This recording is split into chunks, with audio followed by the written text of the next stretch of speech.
Hello, I'm Chris. In this video, I'm going to show you how to move off at a junction uphill without using the parking brake or hill assist. And most importantly, in control, without rolling backwards or stalling. You might prefer this if you've only stopped for a second and want to move off again without a delay. Now, before trying this, make sure you're confident at setting the gas quickly so that the car doesn't stall. You'll also need to be able to find the biting point quickly too, so that the car doesn't roll back. Practice finding the biting point with the parking brake on, as you'll feel when you've got it as the rear of the car dips down slightly and the engine sound changes a little. If you're not 100% confident with the pedals, or if it's a steep hill, then I'd definitely recommend applying the parking brake. It's easier, as it allows you to get your feet and car ready to move off again, and it doesn't have to take ages.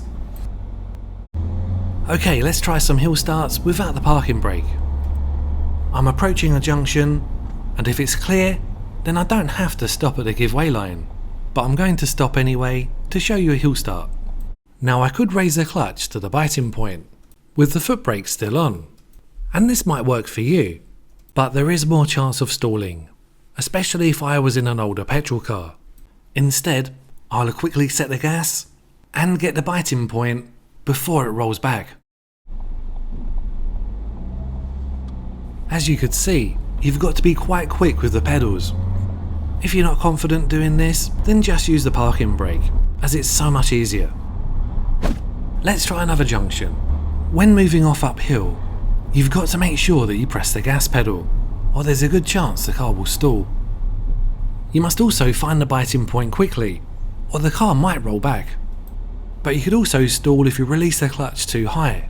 Just raise it to the biting point, hold it for a couple of seconds, and then slowly release it. If the car moves off too fast, you can always lower the clutch to slow down, roughly the thickness of a pound coin, or raise it a little to move more. As always, I'd highly recommend practicing with an instructor somewhere quiet to start with. Let's do another one.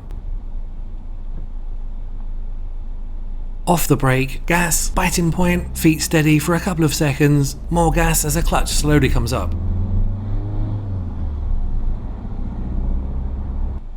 You certainly need to be fast with your feet, but in control.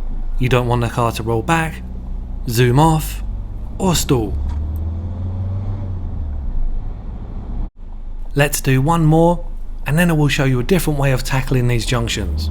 Don't forget to press the gas pedal and then hold the biting point for a couple of seconds to avoid stalling. I'm heading back to the same junctions again, and this time if it's definitely clear and safe, I'm not going to stop, as there's a give-way line and not a stop line. It's tricky to see, so I need to creep out really slowly, using some clutch control. Observe properly and be ready to stop.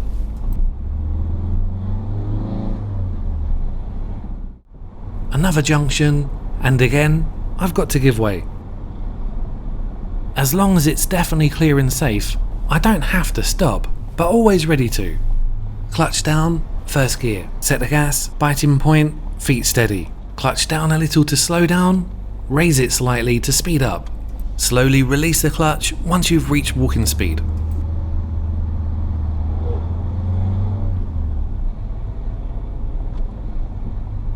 A lot of accidents happen at junctions, so make sure you observe properly. Look out for cyclists, motorcyclists, other drivers, cats, and pedestrians. Watch this video next to learn how to do clutch control in traffic. Thanks a lot for watching. Please like and subscribe as it really helps us make more videos. Keep safe on the road, and bye for now.